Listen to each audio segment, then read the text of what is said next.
Bonjour à tous, ce tour du monde de la francophonie se poursuit depuis celle qu'on appelle l'île Rouge ou encore la Grande Île. Nous sommes à Madagascar, certainement l'un des pays les plus beaux du monde, également malheureusement l'un des plus pauvres. Ancienne colonie française, indépendante depuis le 26 juin 1960, Madagascar est historiquement, géographiquement et culturellement à la croisée de l'Afrique, de l'Asie et de l'Europe. Alors je vous présente Harry Yvette Rassoul. Bonjour Harry. Bonjour Sébastien. Alors tout Madagascar se joint à moi pour vous dire Salamatupko, Akoreabe, Shalamava, 3 dialectes en malgache. Oui. Ça veut dire tout simplement bonjour et bienvenue dans cette émission spéciale, le tour du monde de la francophonie avec TV5 Monde et Cool TV. Et Cool TV, bien sûr, notre partenaire Cool TV, où travaille Harry Yvette Rassoul. Alors, nous sommes devant un bâtiment magnifique, la gare de Tananarive. De quand date ce bâtiment, Harry? Alors, effectivement, c'est un bâtiment qui date de l'histoire.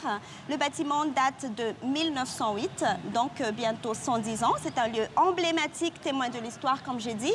Et à cette époque-là, la ligne ferroviaire servait en fait à relier Antananarive et la côte est de l'île. Voilà, Tananarive, la capitale où nous sommes. Enfant, je prenais le train ici pour aller à Tamatave, sur la côte est. Et puis là, nous sommes face à l'avenue de l'Indépendance. Et je crois me rappeler également, encore une Madeleine de Proust, qu'il y avait un glacier qui s'appelait Blanche-Neige, où j'allais enfant. C'est toujours d'actualité, Sébastien. D'accord, le rendez-vous est pris pour une glace après l'émission alors. Au cours du mois de novembre, s'est tenu ici à Madagascar, à Tananarive, le sommet des chefs de l'État de la francophonie. C'est sous l'égide de l'OIF. Madagascar préside donc la francophonie jusqu'à fin 2018 et c'est dans ce cadre que j'ai rencontré à Paris en début de semaine le président de la République de Madagascar. Je ne lui ferai pas l'affront d'écorcher son nom. Harry, comment s'appelle-t-il? Alors, le président s'appelle Eri Radonarmampian. Eh bien, nous allons le retrouver tout de suite et vous allez voir que vraiment constater que ça ne se prononce pas du tout comme ça s'écrit. Eh oui. Alors justement, j'ai rencontré le président de la République de Madagascar et il est très séduit par cette idée du tour du monde de la francophonie. Je crois que ce tour du monde de la francophonie est vraiment une très belle initiative. On va parler de culture, on va parler de partage de créativité. Et je crois que c'est de ça, aujourd'hui, dont on a besoin, c'est de véhiculer cette essence même de l'humanité. Hein. Lorsqu'on parle de culture, c'est l'essence même de l'humanité dont on parle aujourd'hui, que ce soit à travers la langue ou les cultures d'une manière générale. Et je crois que ce tour va vraiment être très intéressant. Vous allez rencontrer donc à travers ce tour, particulièrement à Madagascar, des artistes qui vont chanter notre langue nationale, mais bien évidemment qui vont partager aussi avec vous cette beauté aussi de la langue française. Hein. Donc nos écrivains à l'époque l'ont démontré. Hein. Donc il y a les Rabé Mananzar, les Rabé Harvel. Donc je suis convaincu que cet esprit de partage va se refléter dans ce tour important, je le crois. Mais il faut le partager aussi, hein, parce qu'on met en relief nos diversités, la diversité des cultures. Mais c'est dans le partage que va se refléter vraiment cette diversité avec toute sa force. Merci infiniment à Monsieur le Président de la République de Madagascar de nous avoir consacré du temps. Alors malgré la grande détresse sociale dans laquelle se trouve le pays, il y a ici une grande richesse culturelle. Nous allons essayer de vous en rendre compte au cours de cette émission avec de la BD, de la musique, de la danse, de la littérature, de la gastronomie. C'est en tout cas le menu qu'on vous a réservé aujourd'hui dans cette émission. Et je suis avec Nat Kal. Bonjour Nat Kal. Oui, bonjour. Alors vous êtes un jeune graffeur de 33 ans à la tête d'un collectif hip-hop et vous allez réaliser avec Rin, ici présent, Rin, qui a d'ailleurs commencé une fresque pendant toute l'émission. Ne nous en dites pas plus, on découvrira ça à la fin de l'émission. Déjà, première question, comment est-ce que vous avez découvert le street art et le graphe? Tout a commencé quand, en 2001, en fait, il y avait le mouvement hip-hop. J'étais à fond dedans, je faisais du breakdance, je continue le rap jusqu'à maintenant. Oui. Et j'ai pas lâché aussi les graffitis. Alors justement, le hip-hop qui regroupe la danse, le DJing, la danse et le rap, et le graphe, pardon, est un mouvement de contestation, un mouvement revendicatif. C'est ça, en fait. Quelle est votre position par rapport à ça? Non, au départ, oui, c'était ça, c'était une révolution, c'était un combat. Et là, maintenant, ça continue encore, mais sous un autre angle. On s'efforce de partager des messages, pas toujours qui demandent, je ne sais pas moi, mais on passe les messages maintenant. Vous passez des messages à travers vos fresques qu'on trouve dans tout Tananarive. Quel que soit le pays du monde, les street artistes, les artistes de rue sont parfois pas tout à fait tolérés. Oui, comment ça se passe? J'ai vu pas mal de fresques à vous dans Tananarive. Oui, il y a pas mal. Avant, c'était un peu difficile. Oui.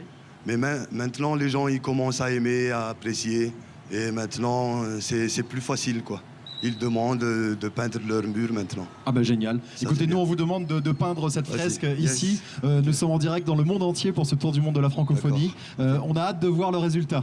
On va essayer. Oh mais je suis sûr que ça va être parfait. Okay, je vous l'ai dit. À tout à l'heure, bien sûr, okay. Natkal, à tout à l'heure, Rin également. Merci beaucoup d'être là. Alors, je vous l'ai dit, aujourd'hui, émission culturelle, émission musicale. Il y a de grandes figures de la chanson malgache sur le plateau aujourd'hui. On commence avec le premier invité, Harry. Alors, Sébastien, nous avons invité aujourd'hui une grande figure de la chanson malgache. Il s'agit de Samuel. Il a su conquérir toutes les générations, d'est en ouest, du nord au sud. Sa spécialité, ce sont les chansons à texte. Je vous propose maintenant de découvrir ce talent remarquable. Samuel, il va interpréter son titre « Christy ».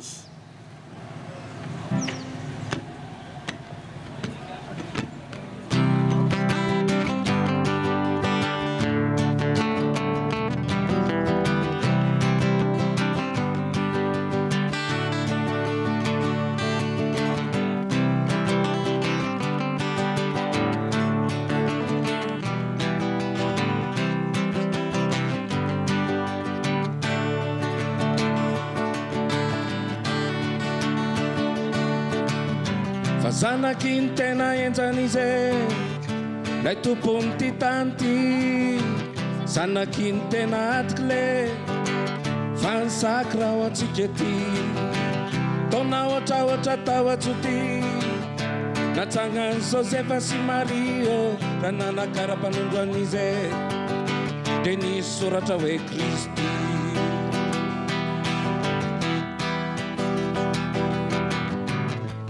Kakayany tao an-tanàna hoe fa izy ty be volo mavabe ty fahalalana sady nanontany hoe mpanao magie ty savo re Mesy toroteny izy nanao fakakana romby folo lany azy mipandekame nitsopainy zaza vitany fanrano aza lasaby maro ny olana ny sedra inteny fa mafilo izy be mokony anko atateraka ny famonjeny de ny ratsambatany fatsiana avoko afakely ny azy iny fomba fijery ny sorodalana arahiny tomboka vatsa olatra sy very tanatry ny vonina iny fe fa zanaky ny tena enjan'izy lay tompony ty tany ty zanaky ny tena atiky le vansaky raha ho antsika ty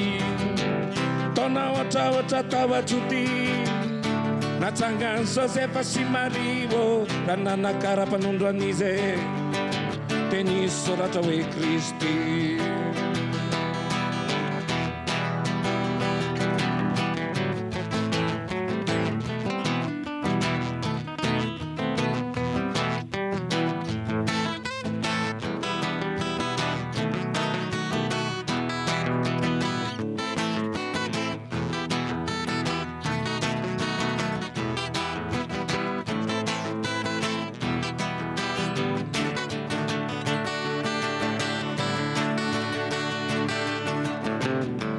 Zanaky ny tena enjan'izy lay tompony ty tany ty zanaky ny tena atiky le vansaky raha ho antsika ty taona ohatraohatra tao atsoty natsagnany Josefa sy Maria raha nanakara-panondro an'izy de nisy soratra hoe Kristy.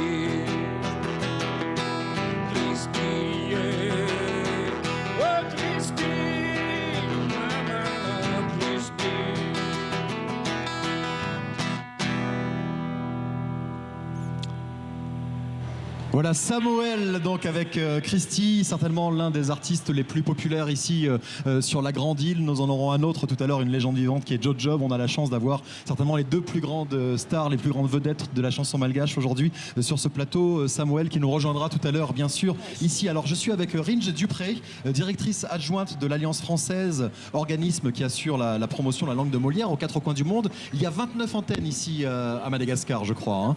Voilà, donc Ringe, on va discuter dans un instant. On a aussi sur le plateau Emerson, qui est à la fois poète et plasticien. Et à son côté, il y a Zoé Rarive, productrice de foie gras. On en saura beaucoup plus tout à l'heure parce que le foie gras est aussi une spécialité malgache. Et oui, on va parler tout à l'heure et on va même goûter. On va parler de foie gras et goûter. Alors, on va commencer avec vous, Ringe. Le français est la deuxième langue officielle à Madagascar. Il est parlé, selon les chiffres de l'OIF, par 20% de la population. Il y a eu ce qu'on a appelé la malgachisation. Le français n'a plus été, pendant une vingtaine d'années, enseigné à l'école. Où est-ce qu'on en est? Il est de nouveau enseigné, le français? Tout à fait. Il est de nouveau enseigné. Il est omniprésent même, je dirais, dans le quotidien malgache parce que vous parliez des 20%, là, oui, donc les 20%, il s'agit donc de ceux qui parlent le français, de ceux qui sont scolarisés, ceux qui utilisent le français dans le travail. Mais au-delà de ces 20%, je dirais même que presque tous les malgaches parlent français parce qu'ils utilisent des mots en français un peu par-ci par-là. Il y a même des mots malgaches qui sont issus du français justement. C'est ça, c'est quand on vous entend parler malgache, il y a des mots français qui traînent au milieu. Comment est-ce qu'on fait pour promouvoir la langue française dans un pays où les médias culturels ne sont pas très présents? On n'a pas, en termes de bibliothèque, les cinémas, les théâtres. Quels sont les outils que vous utilisez pour réussir à atteindre la population avec le français? Alors si je ne parle que de l'Alliance française, au fait, nous, on fait la promotion de cette langue via les formations, les cours qu'on offre, mais également via des événements culturels qu'on organise, des séances de projection, des concours d'orthographe, de dictée. Il y a un concours de chansons en français, là aussi. Et justement, l'Alliance française organise dans tout Madagascar donc un concours de chansons en français, interprétation ou création. Grâce à vous, Céline Dion, Lara Fabian et toutes les grandes voix de la francophonie sont entendues aux quatre coins de Madagascar. Ça réunit, oui. Et voilà. Emerson, vous êtes plasticien, mais on vous veut sur ce plateau parce que vous êtes écrivain, poète. Oui. Qu'est-ce que représente la francophonie pour vous? La francophonie, c'est tout d'abord un héritage. Un héritage né d'un background de l'histoire de Madagascar. On a eu la malchance, il fut un temps, d'avoir été colonisé. On nous a imposé comme outil de travail, comme instrument de communication, la langue française, dont la maîtrise était l'une des conditions sine qua non de la réussite à une certaine époque, et même jusqu'à maintenant, puisqu'il faut se rappeler que la langue française fait partie encore de la langue officielle à Madagascar. Oui, et tous les textes institutionnels, législatifs, en rapport avec la bonne qui fait marcher le pays, sont édictés en français. Ce qui fait que finalement, le français aussi est source d'inégalité. Pourquoi vous venez de rappeler tout à l'heure, et il n'y a que 20% qui l'utilisent sciemment, et les 80% qui en sont un peu éjectés, qui en sont exclus. Donc un système d'exclusion intérieure. Mais personnellement, moi, je considère la langue française non pas comme ma seconde langue, mais comme une langue Votre langue natale, on peut le dire comme ça? Ma langue natale, effectivement, puisque j'ai reçu pas mal de coups pour en assimiler les principes. Je fais partie de cette dernière génération de ceux qui sont passés de la colonisation à l'indépendance, n'est-ce pas? Je suis né en même temps que l'indépendance et donc j'ai bénéficié tout au long de mon parcours, si vous voulez, de ce système d'enseignement en français. Derrière moi, c'était la malgachisation après 1972 qui ne m'a pas affecté. Et donc, personnellement, ça m'a permis d'évoluer dans les deux registres sans problème, n'est-ce pas? Et la langue française comme langue d'ouverture sur le monde, cette quête d'universalité en termes de connaissances, ça m'a permis aussi de tirer bénéfice justement de ce bilinguisme, n'est-ce pas? Parce qu'évoluer dans les deux registres, il ne s'agit pas tout simplement d'un domaine qui relève de la traduction. Hein? Il y a le champ de représentation de la langue de Molière à côté, et puis l'autre qui se rapporte à l'univers très coloré d'un Rantzazanamiot. Traduisez, dites-moi. Eh bien, Rantzazanamiot, c'est ça? Rantzazanamiot, oui, il fait partie de... Oui, c'est un écrivain... D'habitude, très connu, les francophones évoquent Gigi Lapierre, voilà, entre autres. Oui. Pour moi, Rantzazanamiot, c'était ça. Puisque le malgache est une langue qui fonctionne en métaphore, beaucoup. Donc on n'est pas dans la traduction littérale. L'esprit malgache se traduit facilement en français. Je ne suis pas très porté sur le domaine des langues, mais évoluant, connaissant, essayant de maîtriser cette langue, j'ai pu me rendre compte qu'il s'agit d'une langue d'une richesse inimaginable, n'est-ce pas? Qui présente l'avantage d'être unique sur l'ensemble de l'île et avec des nuances, des richesses en termes de vocabulaire, en termes de champ métaphorique également, et l'explorer en même temps qu'on y réfléchisse en français, suivant les... Bien sûr. Et donc vous aimez réfléchir parfois en français et vous exprimer en malgache, et réfléchir en malgache et vous exprimer en français. C'est un jeu amusant. Depuis 2 décennies, j'essaie... Autrefois, par exemple, lorsque j'enseigne, à partir du moment où j'entre dans une classe, je m'exprimais essentiellement en français, jusqu'à la fin. Et puis, je me suis rendu compte que la langue constituait de plus en plus une barrière pour la compréhension de mes étudiants. Et je me suis évertué à m'exprimer dans l'autre registre, mais en malgache exclusivement. Et cet exercice m'a permis, dans ma démarche d'écriture, justement de jouer sur les 2 registres, tant et si bien que, il m'arrive d'écrire un poème que je veux non pas traduire, mais transcrire en termes de la transcription de sens. La précision du et ça permet de voir justement cette distanciation en termes de champ de représentation dans l'une ou l'autre langue. Alors je ne sais pas si vous avez déjà écrit sur le foie gras, mais c'est vrai que quand on arrive à Madagascar, excusez-moi pour cette transition qui peut paraître un petit peu malheureuse, mais quand on arrive à Madagascar, tout le monde nous parle de la tradition du foie gras. Alors ça, s'il y a bien un truc qui est typiquement français, c'est le foie gras. On est dans un pays où le SMIC est à 47 €, le salaire minimum est à 47 €. Certaines personnes vivent avec seulement 1 ou 2 € par jour. Tout le monde ne mange pas du foie gras, j'imagine. Effectivement, auparavant, le foie gras était considéré comme un produit de luxe, malgré la production abondante. C'était toujours destiné à l'exportation.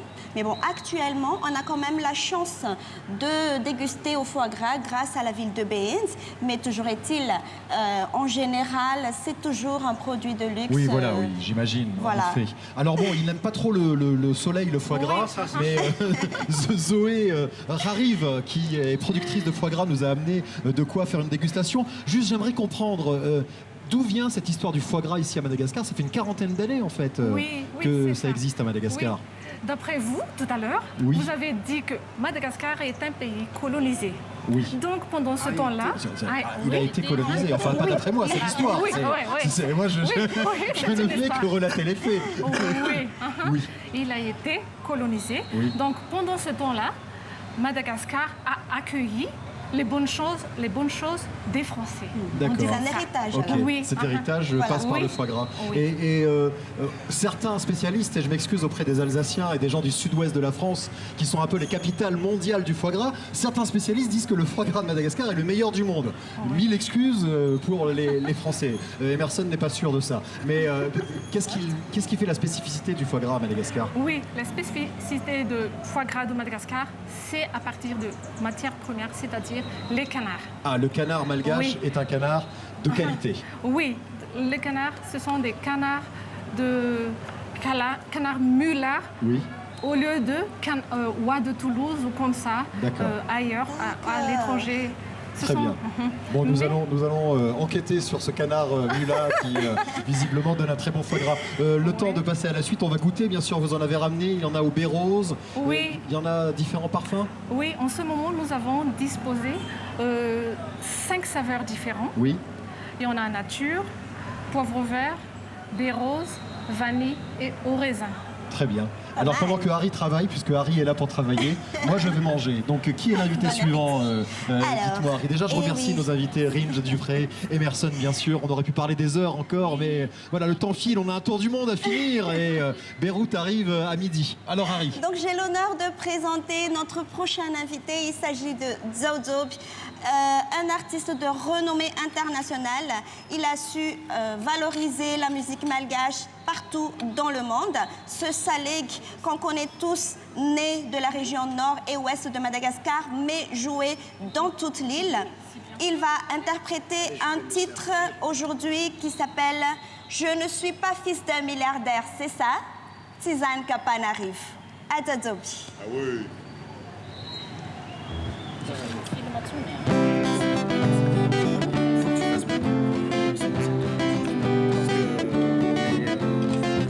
Matakwa na wo Or matakwa na tia San kapangarifu Sizan kapangarifu Or matakwa na wo Or matakwa na tia San kapangarifu San kapangarifu Kidur malemlemi Et fat fare mandeni Saken bon tangu salabe Et charavunga machar miakange Kur matakwa na wo Kur matakwa na tia Sizan kapangarivo San kapangarivo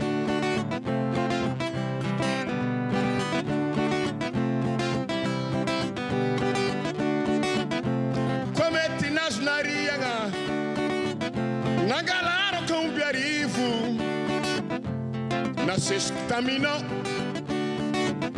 Net kniurt be marivo Vale a fenurano na he Oh, aqui nem se a vela cherie Cor matakwa na wo Cor matakwa na tia San kapangarivo Sizan kapangarivo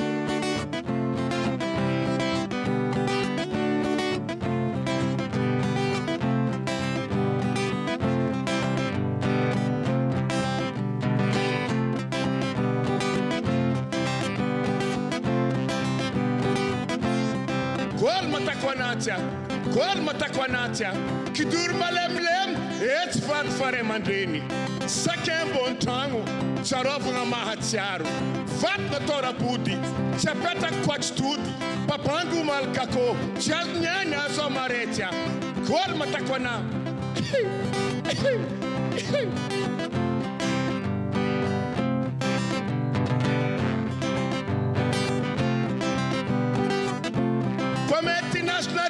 Nangalaro com biarivo Na sextamino Net que urt be marivo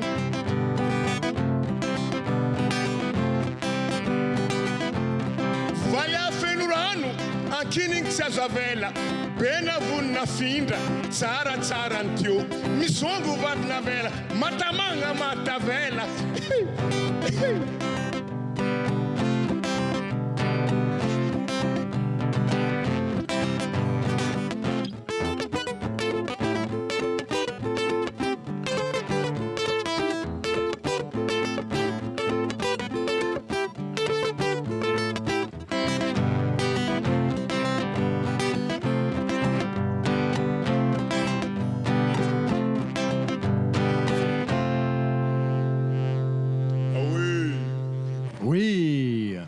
Voilà, c'était Jojob donc qui va venir nous rejoindre. Euseb Jojob, une grande figure de la musique ici à Madagascar. Il va nous rejoindre alors que Samuel, qu'on a entendu tout à l'heure, est déjà là. Bonjour Samuel. Oui, bonjour. Alors on a la chance aujourd'hui d'avoir 3 générations d'artistes sur le plateau dans ce tour du monde de la francophonie ici à Madagascar, à Tananarive. On finira tout à l'heure avec la jeune scène émergente. Il y aura du slam, de la BD, de la danse contemporaine. Vous Samuel, vous êtes la génération intermédiaire. Vous avez 46 ans, vous êtes encore un jeune artiste. Que représente quelqu'un comme Euseb Jojob pour vous, qui est un jeune artiste justement? Jojob, c'est une légende et vivante en plus. Ouais, pour nous, c'est un exemple à suivre. Il ne va pas dire du mal de moi. Il n'y a aucune raison de dire du mal de vous, Euseb, bien sûr. Moi, quand je vois Euseb sur scène, puisque là, il est en version simple, guitare-voix, il faut savoir que Euseb Jojob, ils sont une quinzaine parfois sur scène. Il y a des cuivres, des percussions, de la guitare, de la basse, de la batterie. Les morceaux commencent, on ne sait jamais quand ça va finir. Ça peut durer 10, 15, 20 minutes. Pour moi, c'est le James Brown de Madagascar. Euseb Jojob. Et c'est une musique entraînante, dansante, ça confine presque à la trance quand ça part en concert, ça peut durer 2-3 heures, c'est juste extraordinaire et c'est un vrai plaisir de vous avoir tous les deux sur le plateau aujourd'hui. On voulait parler de la musique malgache parce que c'est difficile de donner une définition de la musique malgache. Il y a 18 ethnies à Madagascar, la musique des côtes, des plateaux, du nord, du sud, ce sont des musiques totalement différentes. Quel est le point commun? C'est le rythme, la polyphonie? Il y a 18 rythmes. Il y a bien un point commun quand même. Ouais, c'est presque tous, on joue ternaire d'abord. C'est le 6-8, quoi. C'est presque, même si on change des mélodies, des cadences et tout ça, c'est à base de ça. En fait, du nord au sud, c'est presque ça. Il y a juste quelques exceptions comme le tchapik, mais c'est du 4-4. Ah, là, attendez. Alors pour nous, le 4/4, c'est un gâteau. Hein. C'est pas de la musique. Toujours est-il que les rythmes malgaches sont réputés à travers le monde. Il y a des musiciens malgaches qui jouent dans les plus grands groupes, que ce soit de jazz ou même de pop en Europe, aux États-Unis. Il y a même Carlos Santana qui a été fasciné par le Saleg. C'est vrai ça, Jojob? Ah oui. Vous lui avez montré le Saleg? Le Saleg étant votre genre musical. En 2005, je crois, en 2005, il y avait Carlos Santana qui voulait reprendre un de mes titres. Tani Tsara Tsara. Et alors ça s'est fait c'est avec guitare saturée. Oui. Eh ben, on ne s'était pas entendu sur les droits d'auteur. Ah d'accord. C'est important. Mais toujours est-il que... J'ai déjà entendu la maquette qu'il a déjà fait. Ah, et alors ça vous a plu? Ah ouais. Bon, écoutez, essayez de vous entendre, qu'on ait le bonheur d'entendre ça quand même. Vous l'avez encore avec vous? La maquette, non, je ne l'ai plus. D'accord. Ouais. Écoutez, si Carlos Santana nous regarde, puisque je vous rappelle qu'on est diffusé dans le monde entier pour ce tour du monde de la francophonie. Il est plus souple maintenant. Voilà, Euseb est plus souple maintenant. Vous êtes né en 1955, donc 5 ans avant l'indépendance, Euseb. Qu'est-ce que vous écoutiez comme musique enfant? C'était de la chanson française, de la chanson malgache? Exact, puisque on captait Radio Tananarive. Oui. Ouais. Et puis on captait aussi les radios de Lourenço Marques. Bon, j'étais en brousse au village, c'est à 58 km de Sambava, dans le nord-est. C'est très très loin de la capitale. Qu'est-ce que vous entendiez alors à la radio? Qu'est-ce qu'on diffusait? Eh bien, ce que diffusait la radio Lourenço Marques, je m'excuse de... c'est important. C'est proche de nous. Oui. Et puis, radio Tananarive. Oui. Qu'est-ce qu'on entendait? Enfin, les variétés françaises, Tino Rossi, Dalida. Et il y avait aussi les disques vinyles. On avait un électrophone à la maison. Et qu'est-ce qu'on entendait de malgache à l'époque? Qu'est-ce qu'on entendait de malgache? Vous me parlez de Sheila, de Tino Rossi, mais Madagascar. C'était plutôt Henri Ratimbazaf, qui est toujours là. C'est du Sega? C'était du Sega? Et les Kayambas peut-être? Il faisait... Le Kayamba, c'était quand même un peu tard. Le Kayamba, c'était les années 70. Après l'indépendance? Là, on parle des années 60. C'était Henri Ratimbazaf. Il y avait aussi du Voulasinour. et Ray Louvi, oui. Et le grand frère Freddy Ranarson qui commençait à jouer du saleg. Voilà, alors qu'on comprenne bien, il y a eu le saleg qui est arrivé après l'indépendance, qui est une musique qui s'est inspirée des traditions qui n'étaient pas très en vogue à l'époque avant l'indépendance, si j'ai bien compris, Samuel Jojob. Disons que après l'indépendance, d'ailleurs, le premier président, Philibert Tsiranana, qui vient du nord-ouest de Madagascar. Le nord-ouest de Madagascar, c'est le pays du saleg. Enfin, certes, le rythme est joué sur tout le territoire. Ça vient de là-bas.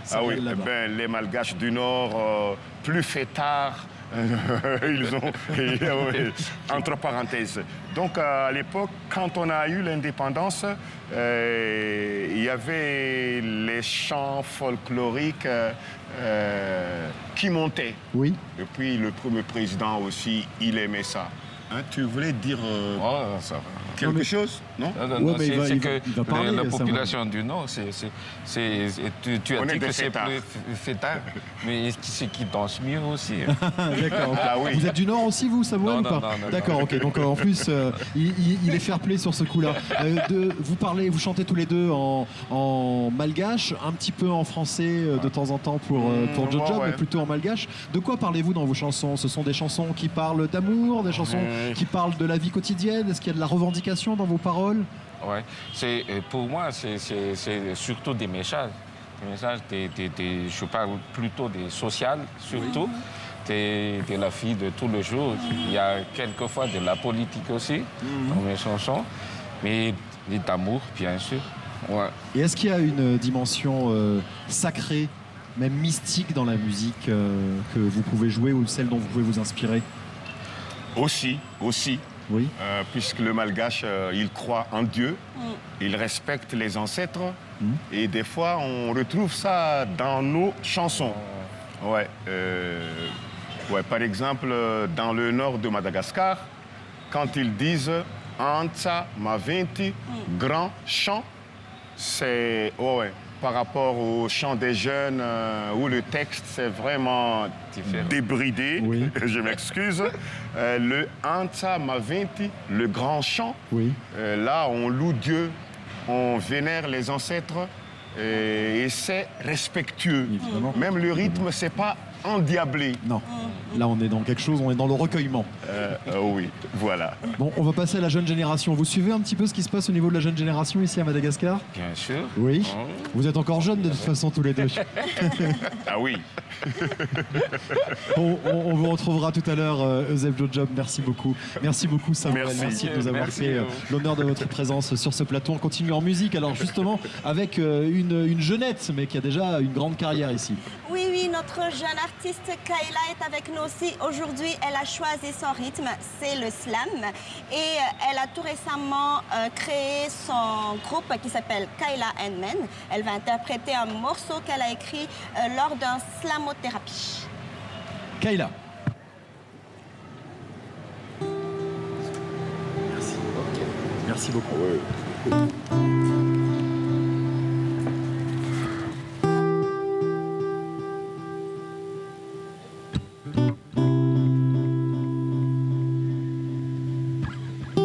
À la fois mère et enfant, alors que je suis moi-même qu'une enfant, je me rends compte à présent, moi qui voulais vivre comme les grands, à la fois mère et enfant.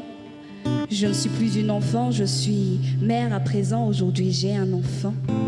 Je me suis rendu compte que la vie n'était pas un jeu. Je me suis prise moi-même à mon propre jeu, je suis et je veux, mais le monde ne tourne pas autour de moi. Aujourd'hui, il tourne autour de toi. Car je ne suis plus le nombril du monde, enfin je le crois, mais celui d'un enfant restera toujours celui de sa maman, mère. La chair de ma chair et mon sang, ma vie, mon enfant, tu sais, les choses changent apparemment, mais mon amour pour toi restera toujours le même, comme le sang qui coule dans tes veines. Cogné, les cheveux lisses ou frisés, je t'ai aimé, je t'aime et je t'aimerais comme tu es. Blanc, noir, rouge, jaune ou bien café au lait, ce n'est pas une question de couleur, mais une question de valeur, car nul ne peut mesurer ce que pour moi tu peux représenter.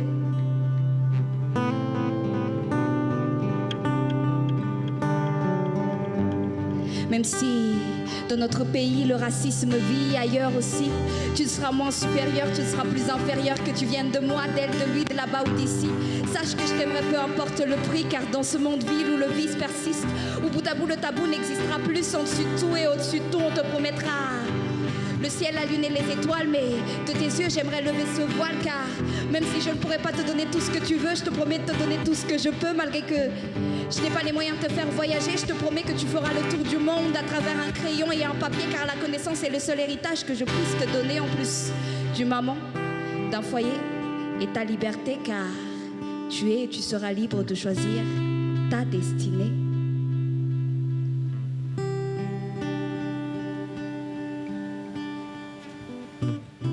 À la fois mère et enfant, alors que je ne suis moi-même qu'une enfant, je me rends compte à présent, moi qui voulais vivre comme les grands, à la fois mère et enfant, je ne suis plus une enfant, je suis mère à présent, aujourd'hui j'ai un enfant.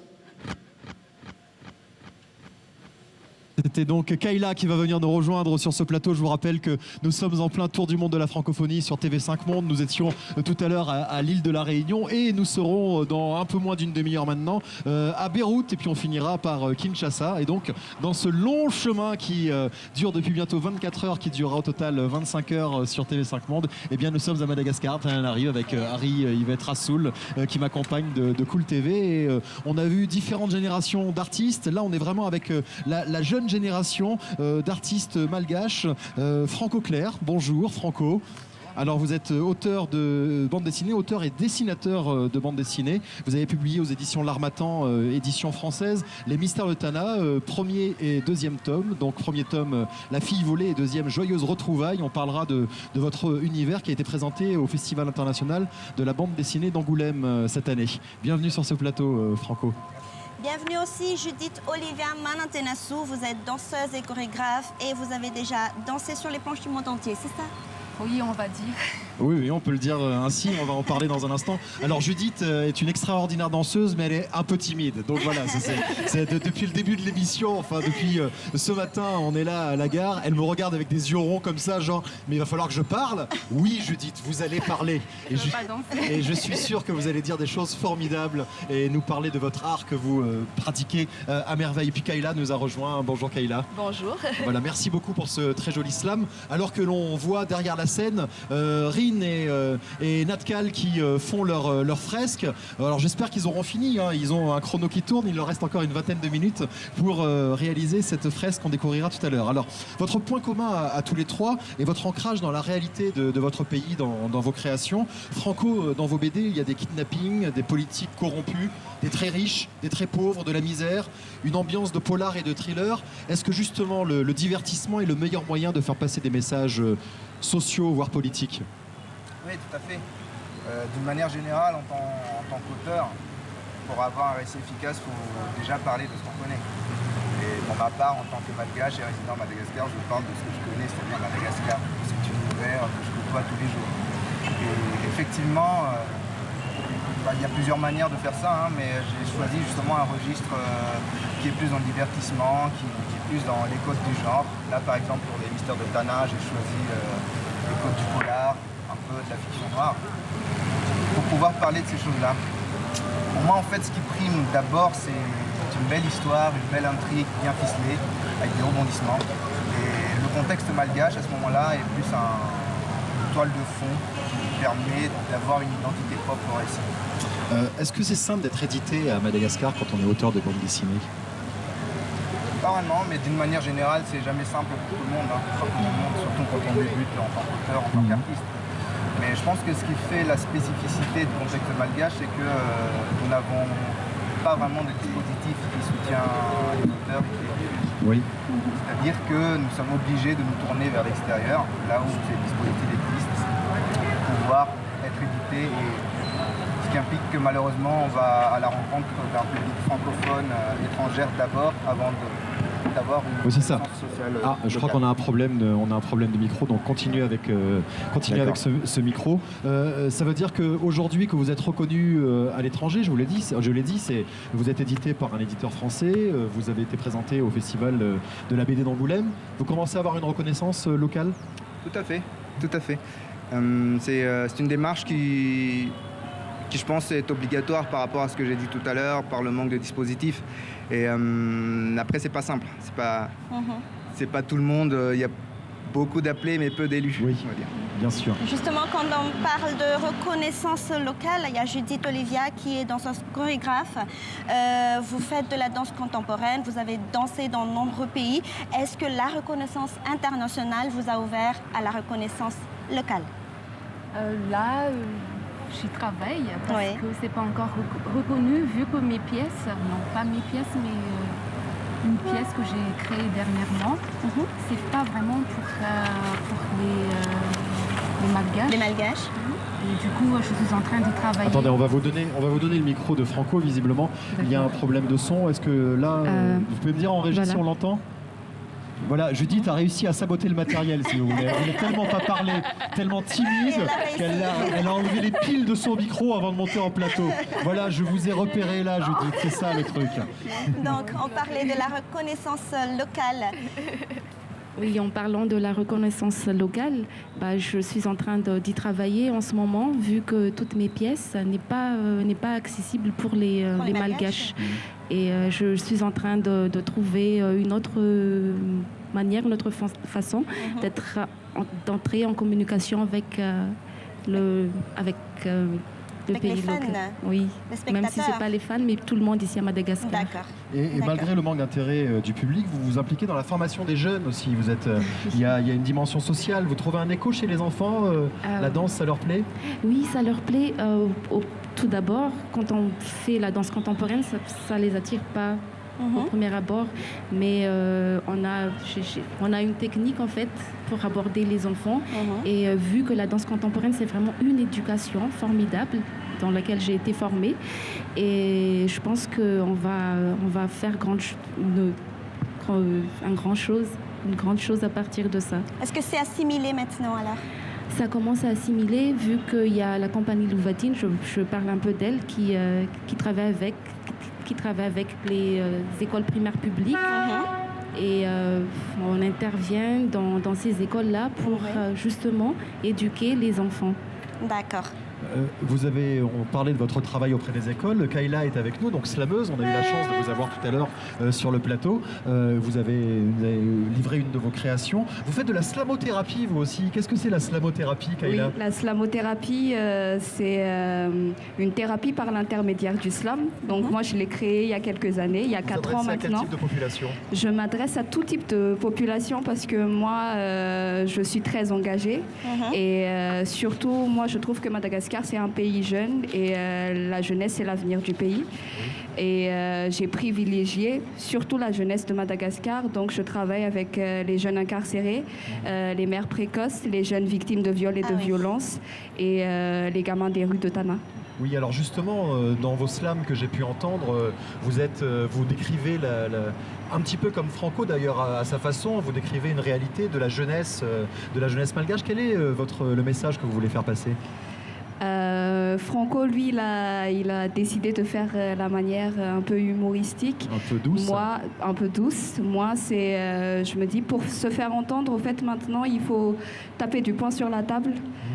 C'est plus le moment de se taire, mais il faut dire les choses comme ils sont et il faut donner la voix, au fait, à ceux qui n'en ont pas.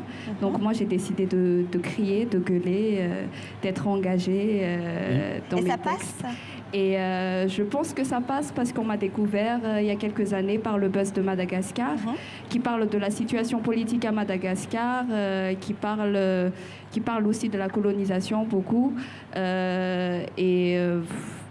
Je me suis rendu compte au fait que c'était la bonne manière. Si ça a fait le buzz, c'est que ça a quand même interpellé des gens. Bien sûr. Vous le faites en français et en malgache? En français et en malgache. Voilà, parce que comme on disait tout à l'heure, il y a quand même 80% de la population ici qui ne comprend pas le français. Donc c'est intéressant de toucher. Vous visez qui comme public? L'extérieur ou d'abord les malgaches? Je vise tout le monde. De toute façon, j'ai toujours le cul entre deux chaises. Expression française très connue. Donc vous voyez qu'il a quand même traversé les océans. Et on a tout à fait compris. Je m'adresse là aux francophones et francophiles surtout du monde entier qui n'ont pas bien compris. Le cul entre deux chaises, vous allez voir, si vous allez voir sur Internet et même sur le site de TV5 Monde, vous comprendrez tout à fait cette expression. Donc du coup, moi je m'adresse... Le message que j'aimerais faire passer au fait, c'est que il faut changer la mentalité en ce moment, parce que moi, je trouve qu'on est plus colonisé par la mentalité, au fait. Et il est temps de vraiment dire les choses et de se rendre compte qu'il y a quelque chose qui ne va pas. Et il ne faut pas juste rester là et puis attendre que ça se passe. Il faut faire quelque chose. Est-ce que vous allez enregistrer vos chansons bientôt? On vous voit sur Internet, il y a beaucoup de vidéos qui tournent, mais maintenant, est-ce qu'il y aura un album prochainement? Je suis en train de préparer ça, mais c'est toujours pas facile comme là pour se faire éditer ou trouver une maison de disque. Évidemment, mais écoutez, peut-être que devant leur écran, aux quatre coins de la planète, il y a du monde qui sera intéressé par votre travail. Judith, merci beaucoup. Votre nouveau spectacle s'appelle Le Fil et vous êtes en train de le monter. Ça y est, la torture est finie, vous n'avez plus besoin de parler. Dites-moi juste un mot gentil pour finir, quelque chose, qu'on entende une dernière fois votre douce voix, Judith. Genre, je ne vais pas lâcher ce que... Oui, peut-être que j'ai une difficulté à m'exprimer verbalement. Non, mais ça va. Corporellement, j'arrive à faire passer le message et je ne vais pas lâcher tant que ce que j'ai pensé, que j'ai prévu de mettre en place ne sera pas... Super. Merci Judith. Ça y est, c'est fini, je ne vous parle plus. Et Franco, vous êtes en train de préparer une nouvelle bande dessinée. Oui, tout à fait. Ça s'inscrit toujours dans l'univers du polar, mais qui se passe plus sur la côte ouest de Madagascar. Après, c'est toujours les mêmes thématiques que j'aborde sur les trafics. Et c'est une enquête policière qui est en cours de création. Eh bien, on aura la chance de découvrir ça. Merci beaucoup à tous les trois. On a été ravis de vous avoir sur le plateau. On va se tourner maintenant vers Natkal et vers Rin, nos deux graffeurs. Alors, je crois visiblement que le timing de 45 minutes n'a pas été assez long. Le temps imparti, pour parler français, s'il vous plaît, quand même, de 45 minutes n'a pas été assez long, puisqu'ils n'ont pas encore fini. Natkal, Rin, je vais... alors, ça va, on n'est pas dans un jeu télé. Je vais pas vous dire stop, on arrête, on lève les mains, il n'y a pas de problème, vous pouvez continuer bien sûr à dessiner. Alors, chers amis qui êtes devant votre écran, eh bien, nous mettrons le résultat de cette fresque sur la page Facebook de TV5 Monde, bien sûr. Merci encore à Natkal. Merci Natkal. Oui, c'est pas assez suffisant, mais on va terminer. Mais j'espère bien que vous allez terminer. On aura la chance de mettre une photo sur notre page Facebook. Les réseaux sociaux sont très très présents bien sûr pour TV5 Monde. Donc on mettra sur la page Instagram, également sur le Twitter. Merci beaucoup à tous les deux. Merci à Natkal. Merci également à Rin. Le tour du monde de la francophonie continue. Nous sommes ensemble bien sûr depuis près de 24 heures. Et direction maintenant Beyrouth, véritable phare de la francophonie au Moyen-Orient, la capitale libanaise où l'on retrouve Mohamed Kassi et Espérance Ranem. Bonjour Sébastien, bonjour à tous, bonjour également à vous, Harry Yvette Rassolo, et on salue ici à Beyrouth l'ensemble de Madagascar, grande île francophone. Et vous le disiez, hein, Sébastien, en effet, Beyrouth, le Liban, phare de la francophonie et de la langue française ici au Moyen-Orient. On va le voir avec tous nos invités, des personnalités qui sont très impliquées, très engagées au quotidien, notamment dans le domaine culturel. Tous nos invités sont donc prêts ici. Beyrouth, à vous, Sébastien. Avec une nostalgie de chez nous. Je crois que c'est à moi, je crois que je suis à l'antenne. Oui, c'est bien à moi. Ok, très bien. On est de retour à Tananarive. Dans un instant, donc, nous serons à Beyrouth. Merci beaucoup de nous avoir suivis depuis Tananarive, depuis la gare de Tananarive. Ici, avec tous ces artistes malgaches, toutes les générations, ils étaient présents. Et on va finir avec nos deux légendes vivantes présentes sur le plateau, Euseb, Jojob et Samuel. Nous finissons en musique. Merci beaucoup. Merci et continuez de réagir. Hashtag TDMF. Merci. C'était un bonheur. À vous, messieurs. Merci.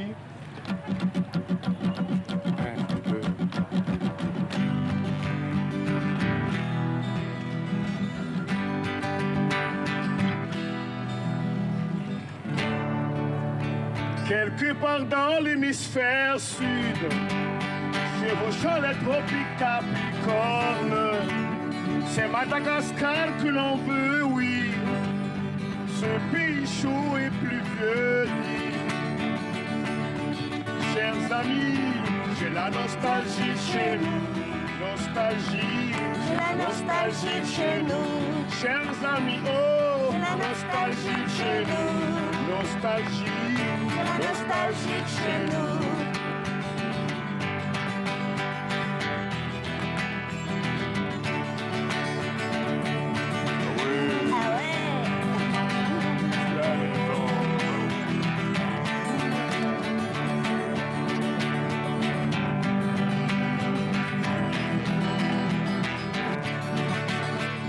sirangana tanangana hape Angus nuzuran fisehaneia Dapia kota zangin place Joffre A Joffre vila tegna mitijo diabeia Tanangana tira kampangi pe Sambava niurpe marivo Samba fana mis manaranare Sazava da vorra alzare Luavale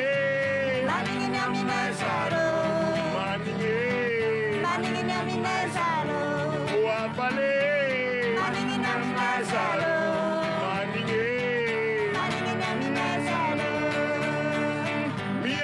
Savuzulenge antananga tausia banga Chima tambanga malenge kaita masure utjap Diembe akilandeo chinska faklavna nai Misatani dabite nandanda langita tampuntu avale Manina mine Vale Manina mine Vale Manina mine Vale Manina mine Manina mine Manina mine